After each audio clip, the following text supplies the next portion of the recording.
Clare Ezeakacha is a filmmaker, content developer, and a child advocate. She's the founder of Clare Cares Foundation. You might want to say that fast for a tongue twister. Clare Cares Foundation, Clare Cares Foundation, Clare Cares. Okay, I can't do it. Well, she's here to talk to us about using her voice as a tool for creating change in society. I like that. It's good to have you. You're welcome. Thank you. Good to be here. So many people want to change the world. I know we've heard sayings about if you want to change the world, you have to change yourself. Look at the man in the mirror and all of that. But you're using your voice as a tool to create change. How did you decide to start to do that? Okay, so I'm a survivor of molestation, rape, whatever it is. So, Okay. I thought the best way to speak up, was to make visuals of the story. Maybe not exactly the way it panned out, but just make a story and let people or someone out there know that you shouldn't take laws into your hands as much as you're hurting, as much as you're in pain. Speak up. Because, I mean, if you try to fight or do the wrong thing, you'll still face the law. So why don't you speak up? So Wow. I did that first. It's titled Arima. And it was interesting because it was just a vignette, 3 minutes, and then it told a lot of story. It was made in black and white so that nobody gets distracted with anything around, but focus on the message that was being told. And afterwards, I went into a competition with a real-time festival. It was a 48-hour create a story, edit, direct, do whatever it is, and submit. And then we made it through, I think, to second or so. And Wow. we created a story on terrorism. And then I realized I could tell stories, create awareness, topical issues with visuals. So that was how we started. That's how it started. And then you've been making films that way, acting in them and all of that. There's something you mentioned quite here, because I know that there's a statistic that about 1 in 3 women that you probably see has been molested at some time or the other. Some will not tell you. Does talking about it or does speaking out, does it help? It does. This morning, I got a call from my colleague who also runs a GBV foundation in Adamawa State. Gender-based violence for Yes, that, yes. please. Gender-based violence, yes. So he spoke to me about a lady who wanted to commit suicide early this morning. So I had to go through all of that on my way here, to speak with her. And I told her, just hold on for me. 9:30, I will call you. And then Really? please just hang in there. Yeah, Where so is it's a she? lot of story. She's in Adamawa State. Okay. Yeah.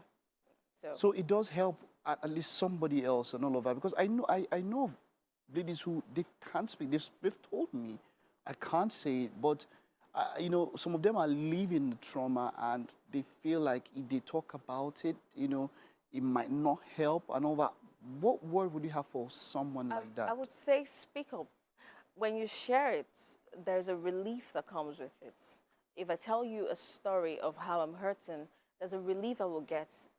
It depends on your emotional intelligence, really. True. You understand? True. So I'm also very sensitive as to who to talk to. Okay. So you need to be able to decipher the best person to talk to. At some point, you may not even want to care who you're talking to. You just need to let it out. Just to let it out. Yes, when you let it out, you cry, you shout if you have to, you scream, you hit, whatever it is. You just speak up, just let it out. There's a form of relief. It's therapeutic, actually. Wow, wonderful. Now let's talk about your venture in filmmaking and all of that. Putting all of this, pictures behind all that you've done, terrorism and GBV and all of that, how has the response been? Do you have as much acceptance as though maybe you wanted to do a comedy movie or a run-of-the-mill story and all of that? How is the acceptance to stories or films of this type? Okay, so I do regular movies. Okay, yeah, I know. So that's what I'm saying. That you probably be the best to understand. Yeah, so these how are the reaction ones that I do that is topical, that has to do with awareness, rape, terrorism, gender-based violence, and the likes. They are the ones I do out of passion for my NGO to help create awareness. And encourage people, right? Now, on the other side, for business, I do film.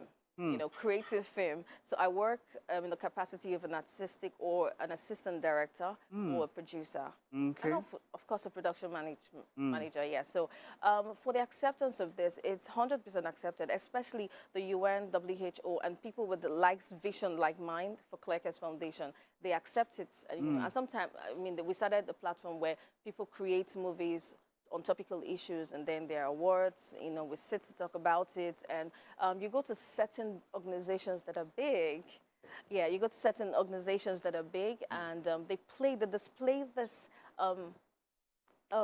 movies and all of that. So it's been really amazing. All right, wonderful. Yes. Now let's talk about let's just talk about your times on sets. What are the most challenging stuff you've done apart from this? You know, when it comes to regular other kind of movies and all of that. What kind of stories do you like telling? When it comes, if it's not the passion-based stories, what kind of stories do you like telling? I'm not particular about a story or a theme when it comes to film business. So I would love to be a part of a film that, would make some impact, but will make some money for me.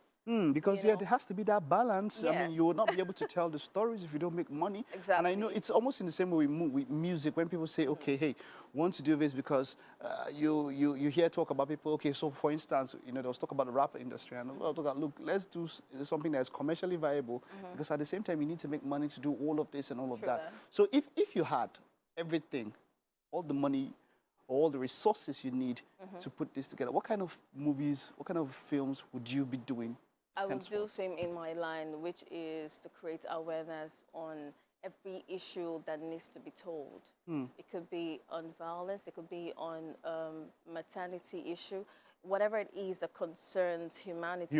I would love to do it. I but love in that the real sense of it, it may not necessarily give you that money you need. That's true. You understand? So when it's film business, you step aside and you do what is creative, and not something that might dampen spirits. Not everyone wants to go to the cinema to watch that kind of movie. Exactly. There's certain people and there's certain times you can create that. But if it's for the business, then we have to be creative. All right, let's talk about your most challenging times on set, whichever type. How I know filmmaking in Nigeria can be very cumbersome. It can be be hectic and cumbersome and all of that. What challenges have you been able to to meet and of course to surmount in your filmmaking career? Time. And being in Lagos. Oh. Because sometimes when you do not have the actors lodged in a particular place, you give them a call time. Oh, now, you can say that again. So sometimes you say, 7 a.m. Realistically, they may not be able to get it. Not because they do not want to. I'm talking about strict and disciplined actors here, though. Okay. Not because they do not want to, but because, traffic, time, Lagos. So you'd rather shoot, say, an Enugu or Asaba where you get everybody? Yep. I've tried that. I'll be here. I thought you said like, okay, so what are the challenges in shooting in Enugu or Asaba or something like that? The challenges are the challenges, but I'll remain here. No, I did a few there, and I'll be here. You don't want to talk about it? Say I'll be here. Okay. Yes. So what advantage does being in Lagos give you from there? A lot of locations to use here. Okay. More of the actors that I would want to work with. They're here. Okay. You mean there's some people that might not even want to travel? Exactly. So, here is fine. I would pass. Here is beautiful. Wonderful. So moving forward, let's see the next 2, 3, 4, 5 years. What's on the horizon for Clare? It will still be for my Clare Cares Foundation. I'd love to. When did that foundation start, by the way? Officially 2018. 2017, sorry. 2017. Unofficially 2007. So yeah. So it has been really good. I've been able to impact a lot of lives. The lineup of projects that we do every year. Yes, about 8, 9 of them. And we have one which rounds up the year tomorrow. Okay, tell us about that. Tell us about that. Beautiful. Okay, so it's a Feed 1000. Feed 1000. So we're doing it in Shogunle, in Chile. So we're cooking for 1,000+ children. So it's bringing carnival, Christmas carnival early to them. Most of them couldn't afford to pay Christmas parties in their schools. So we're bringing in here everything you think you can see in the big party for children. We're having it there tomorrow. How can someone be a part of it? Follow us and our social media handles. I think that's the best way. All right, that's the best way, yeah? Your social media handle and, of course, the foundation social media handle. Yes. And then they can be a part of it, yeah? Yes, volunteers are welcome, everybody. All right, it's tomorrow. It's tomorrow. Once again, 11 tomorrow. What's the date? What's the date for tomorrow? Tomorrow is 17th. Yes. 17th, 11 a.m. Yes. Wonderful. This is me wishing you the best. It's not easy. Thank you. Caring for other people, because for those kids, it's a time for them to also feel the cheer of Christmas and all of that. So well done.